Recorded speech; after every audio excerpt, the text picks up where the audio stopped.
This is Daily Blast Live. We're talking about what you're talking about. Real, honest, entertaining, live. DBL starts right now. 3, 2. Welcome to DBL. It is Friday, everyone. We made it. I love when you say that. June 18th, I'm Tori. I'm here with my good friends Lindsay, Alan, Brandon. Let's get started because today, for the very first time, we're celebrating Juneteenth as a national holiday. Now, our company, we want to be very clear with you guys, gave us the choice to take today off, but we wanted to be here to talk about it with you. The president signed into law yesterday saying, quote, Juneteenth marks both the long, hard night of slavery and subjugation and a promise of a brighter morning to come. Afterwards, lawmakers from the Congressional Black Caucus gathered to sing this hymn that I learned before I learned the Pledge of Allegiance. Take a look at this. The rising sun of our new day begun. Let us march on till victory is won. lift every voice and sing. And look at this. This is a 94-year-old activist, Opal Lee, who is known as the, quote, grandmother of Juneteenth. She was also at the signing. She helped put the holiday on the map for many Americans. And here's what she told CNN last night about the huge victory. You know, I knew that the Senate had passed the bill, but I thought the House was going to take a lot longer. And to find out that both of them had, and I'm on my way to Washington, D.C., and going to be in the White House, I don't know how to describe it. I'm humbled by it. I truly am. But you just have to take my word for it. I'm so grateful. We take your word for it, Miss Opal. So the question is I have for all of you, what does today mean to you, especially now that it's being recognized as a national holiday?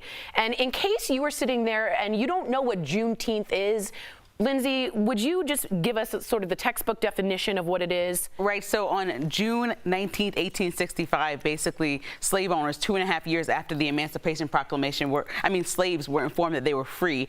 2.5 years after everyone else up north and in other states were free. And so a lot of people were confused about this holiday because if you're not from down south, a lot of times you don't celebrate it. Specifically happened in Galveston, Texas. So for me, somebody who's from New York, learned about this later in life. And it's a time where really white slave owners were keeping that from people intentionally. And so I think that's why when we talk about what we're learning in schools, it's important that we learn that lesson and that key point of it, that this information was held intentionally to kind of encapsulate people in where they were as slaves, because education, as we know, is the reason why people move forward. And so Juneteenth is a holiday celebrating when everybody was finally free, or everybody knew that they were finally free. And then you have the slew of events that come afterwards that tried to put people back in a position where they weren't free. So there's a long history in this country, and it's one of those holidays like Memorial Day, I think, and I was talking to our executive producer, where it is like a solemn type of holiday, but we do celebrate it because it's a step forward in a time when people of color were able to figure out how they wanted to move forward with their lives, or at least take a step in that direction. That's great. I have a surprise for you. This is what you said was celebration. This is 1905, 116 years ago.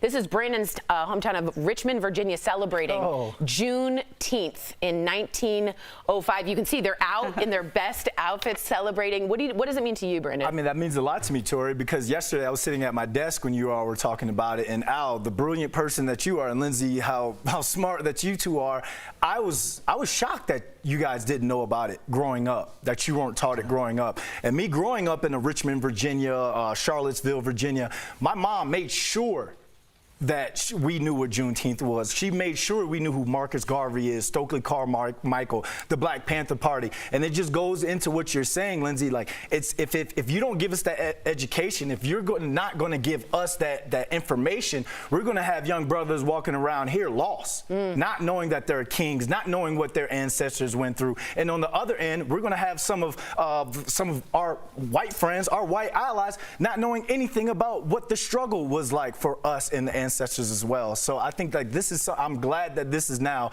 a national holiday. I'll admit I'm a white ally, and I'll be super honest, I learned about this super late. I'm embarrassed to say that, but I didn't know about that. I don't think you should be embarrassed. Well, you shouldn't be embarrassed. I think of myself as a well-rounded, educated person, and this I should know, But some are criticizing this, Al, saying the holiday, America doesn't need 2 Independence Days, right? Like, we don't need this. This is a throwback of some kind of segregation. How do you respond to that sort of criticism? We don't need this holiday. I think that's a microcosm. That sentiment is a microcosm of like how we look at our history, and the reason that people that have educated themselves and speak on this every day just learned about June 19th, because a lot of our history, whether it's black history or women's suffrage, has been oppressed and suppressed. And there's a reason that you hear people so casually say this is like the Holocaust, or I feel like a slave in this music contract, because they don't understand what that meant and what that meant to people. So when people say there have been systems set up in place where this group of people has been marginalized, they don't have any background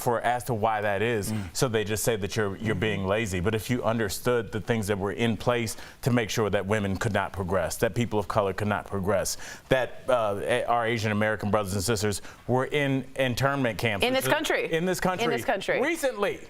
Recently. Very recently. Yes. Like George Takei's parents, and I believe George Takei at some point was actually in an internment camp from Star Trek. Yes. That's right. Linz, I want to get this point to you. Kamala Harris, Vice President, of course, is saying the country still has a ton of work to do.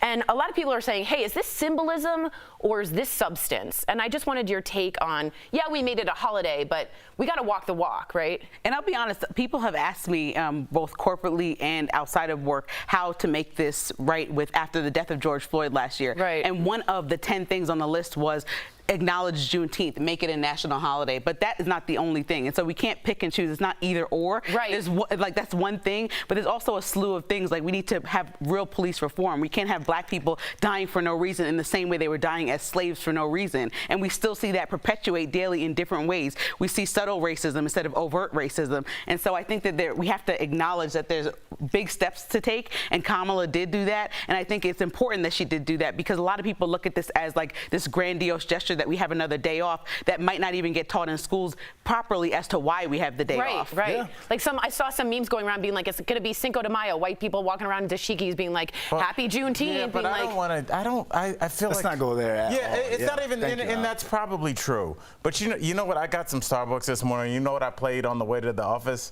I seen it all. By Jay-Z and 2 Chainz. And I played that because at 43, almost 44 years old, you know, not only have we seen Juneteenth become a holiday, but in my lifetime, Martin Luther King Day become a holiday. Yeah. We have seen gay marriage become legalized. We are talking about trans rights on a weekly basis on national television. Yep. Things are, marijuana is, you can go to a closed down Boston market and go through the drive-thru and get marijuana. Yeah. Things are changing, and we have to stop for 1 second and be like, this is amazing. If not for us, because we do have a struggle to continue to do, but for Opal, who at 94, I feel like this is her finish line, Brandon. And another thing, Al, as foundational black Americans, I feel as though like it's one of those things where you see our culture all throughout American society, sports, entertainment, hairstyles. Now big booties are in, like loving your body are in, because black women had these body types. Now why can't we have our history in there as well? We built this joint for free.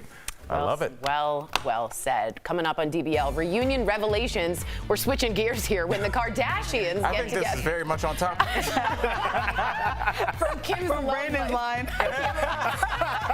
This is Brandon. To Kylie's lips, nothing's off limits, and later TV comedy queen Fran Drescher. She joins us to talk about exciting new plans for the nanny. I'm in that. No, you're not. Don't miss it. You're clearly not.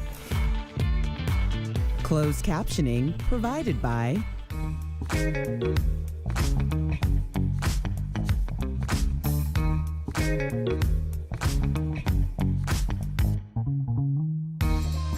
Open a U.S. history book, and chances are its author will quickly point out January 1st, 1863. The date President Abraham Lincoln, with one proclamation, orders and declares that all persons held as slaves shall be free. What that same history book might fail to mention is what happened to these words once they arrived on the shores of Galveston, Texas, more than 2 years after Lincoln wrote them. In the 1860s, word didn't travel like it did now. And in 1865, months after General Robert E. Lee's surrender, word of the end of the Civil War had yet to hit the southern state and its 250,000 slaves. And then came General Gordon Granger's arrival in Galveston, June 19, 1865, and General Order Number 3, all slaves are free. Juneteenth was born. While Juneteenth celebrations continued to varying degrees in the U.S. for decades, it would take until 1980 for Texas to become the first state to declare it a holiday. Today, 47 states recognize it and the District of Columbia, a chapter of our history for far too long left out of the books designed to document it, but no longer. Juneteenth, or as the National Museum of African American History and Culture now calls it, our country's second Independence Day.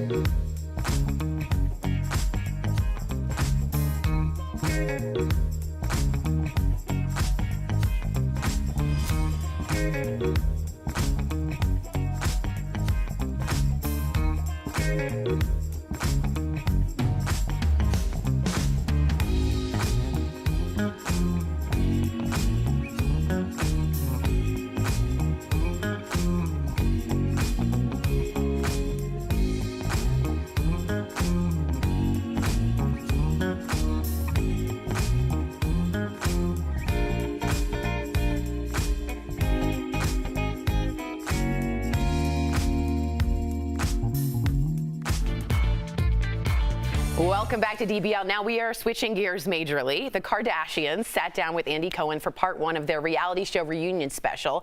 And while they've been pretty open on their show for years, there's some new juicy things we've learned. And I'm in for it. Is anyone else? Okay, no one else. Kim revealed her leaked sex tape with her ex, Ray J. Remember that back in 2007? Mm-hmm. It was a big reason for this show's success. So she finally admitted that helped her. For their show, not just this. For their show, you said Keeping this Up. show, like no, DBL. For Keeping off Up. the back of that tape. Not for DBL, or maybe. And she almost pulled the plug getting married to Chris Humphries. Remember that? But she went through with it because she didn't want to be seen as a runaway bride. I think they divorced 72 days later. Mm-hmm. Andy also pressed Kim on her divorce from Kanye West. Take a look at this. If I asked you point blank, why did your marriage not work? What would you attribute it to? I honestly don't think I would even say it here on TV, but it was not like one specific thing that happened on either part. I think it was just a general difference of opinions on a few things that led to this decision. Always like. All right, Kylie also revealed what led to her obsession with makeup and lip fillers. Remember, this made her a billionaire. Go ahead and take a look.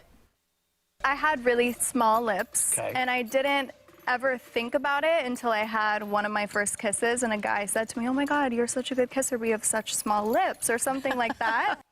So she started. I don't know about that story. What do you mean? Rappers don't like small lips. I know, but I just I think that that's one of those stories that you tell to like get into something you want to get into. That's a girl that remembers that kiss for the rest of her life. That insult. One time, someone told me, "Tori, you look like Splinter from Teenage Mutant Ninja Turtles, the rat," and I've never forgotten That's it. so specific. Wow.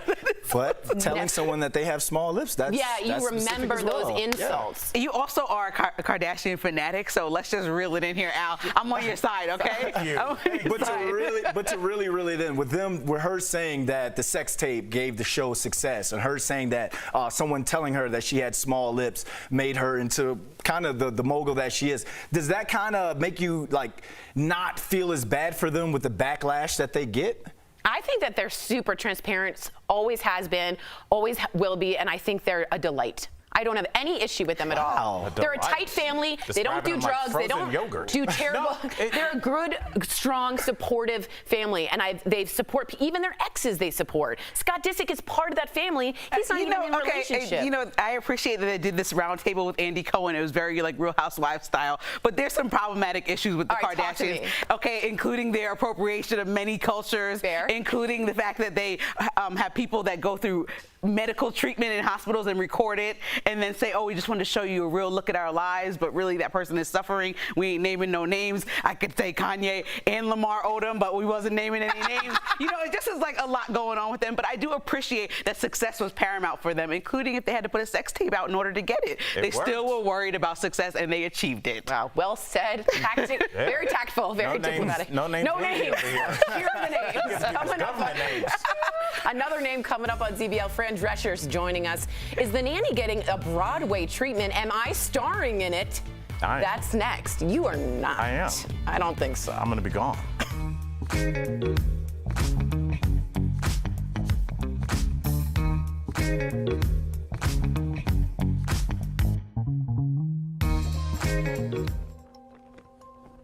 The Juneteenth flag commemorates the day that slavery ended in the U.S. The red, white, and blue banner with a bursting star in the middle is full of symbols, according to the flag's creator, activist Ben Haith, founder of the National Juneteenth Celebration Foundation.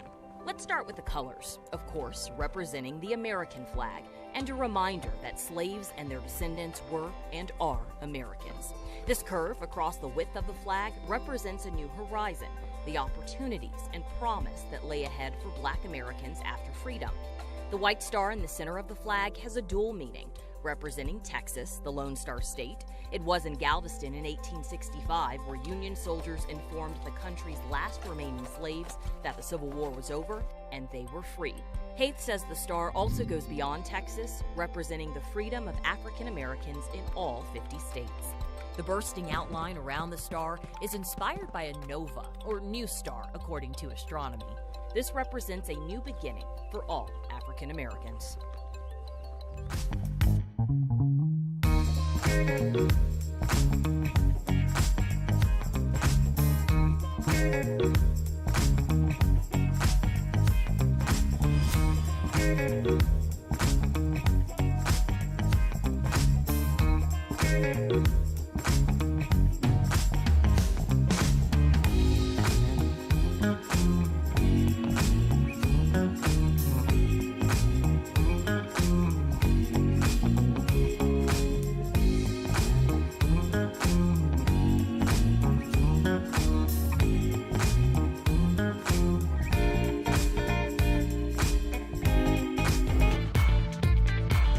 Welcome back to DBL. 28 years ago, the flashy girl from Flushing, Fran Drescher, brought Fran Fine to life in her unforgettable role in The Nanny. Well, earlier she joined us to relive some moments and to give us exciting details of what else is in store. Take a look. Sal, what's the green stuff? It's wasabi. It's like mustard. Gives it a real kick. Ooh, I love mustard.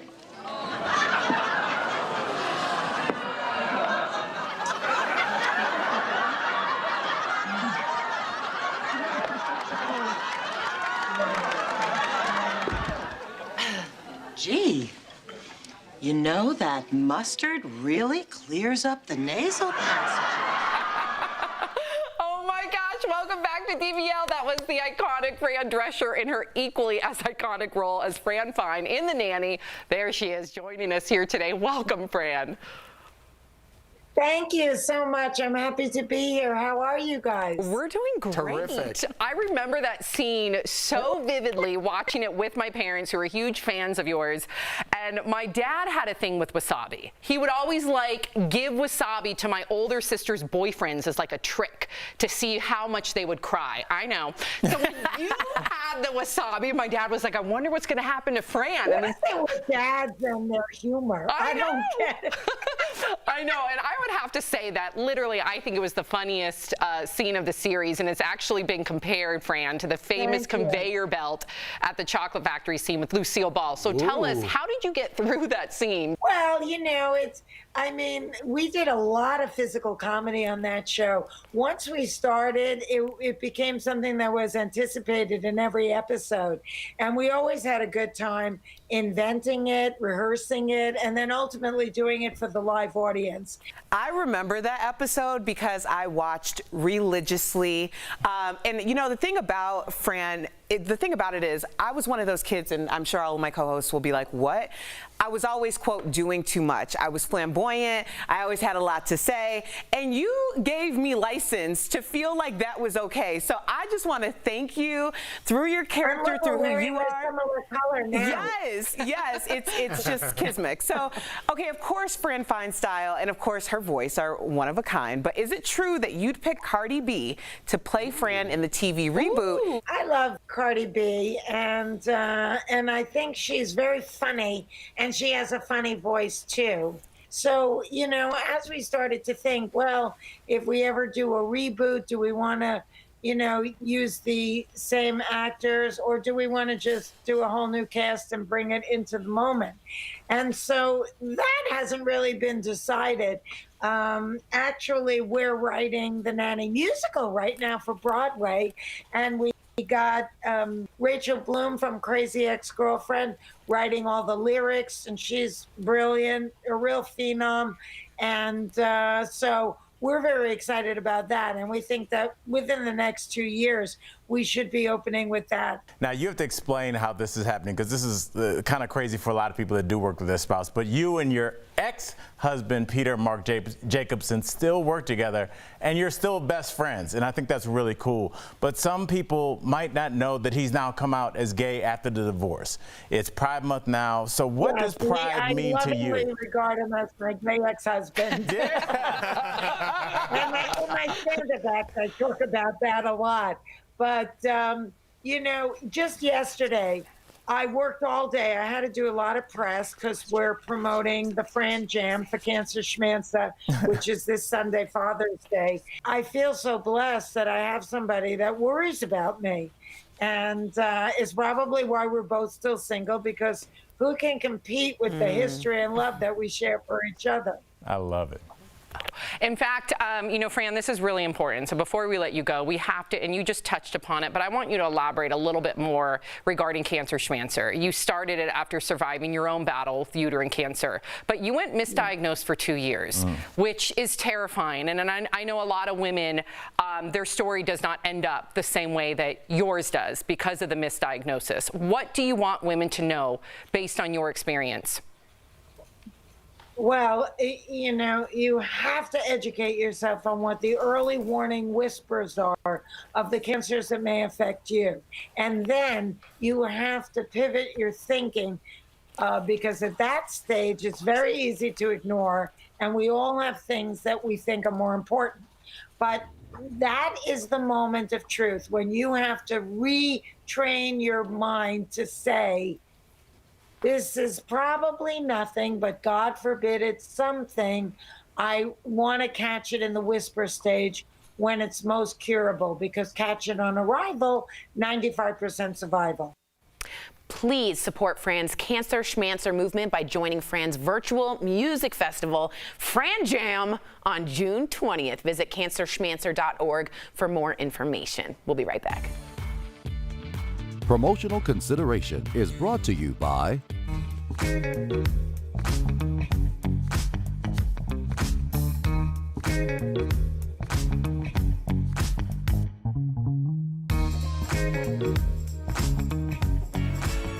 DBL is your daytime destination. Fully agree with this. We're chatting with the stars. Have you checked in on Lori Loughlin? You must have read my mind. I've never felt better or been in a better place in my life. I think the director yelled cut. And talking about what everyone is talking about. It's a real thing. And I thought it was great. I'm here for it. Why is anybody surprised? I tell you what, polarizing for sure. DBL is all new every day.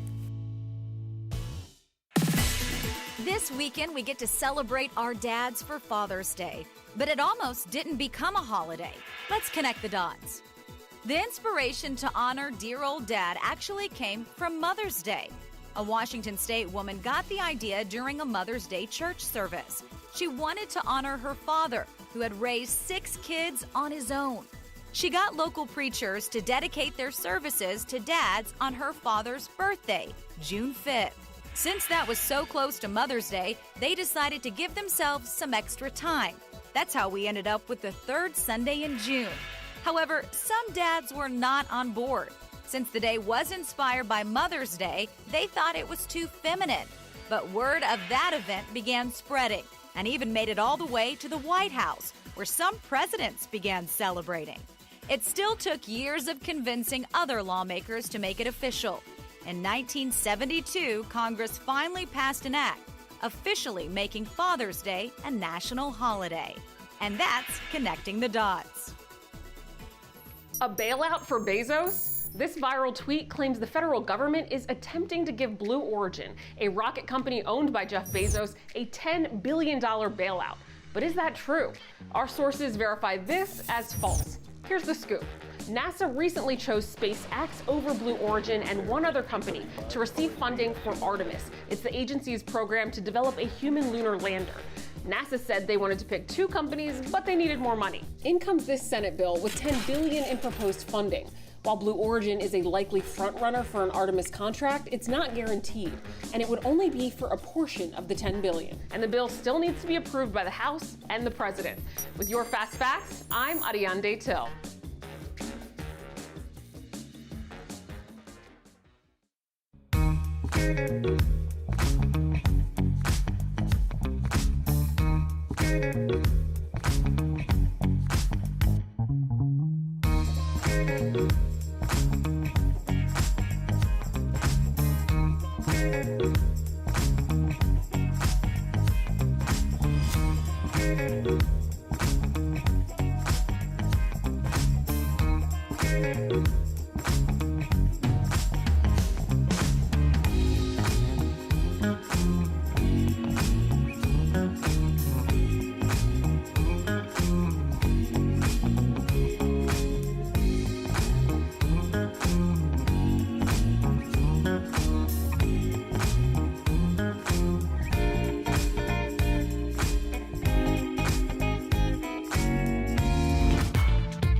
welcome to DBL. When it comes to maintaining your health, it's important to change your habits as you age. We're chatting about 3 things women should be doing after the age of 40 in DBL's Focus on Fitness presented by QB. First, exercise. Physical activity builds bone density and strength. Second, don't eat like you did in your 20s. Why do I feel like this is too mean? Directed at you. Yeah, geez, because your resting metabolism rate decreases as you age. And third, take the right vitamins. As you age, your body needs specific nutrients like vitamin D, magnesium, and iron. Staying active is so important, and QB has made it easy. Regardless of physical ability or age, try their under-desk elliptical. At home, call 1-800-782-2351 or visit QB.com to learn more. God. I saw a meme. I took that personally. I saw a meme of Winnie the Pooh looking at his stomach, like, did the salad work? And I was like, that's supposed to be me. So you. I love it. DBL's new every day. We'll see you Monday, same time, same place. Good talk, everyone. Bye, guys.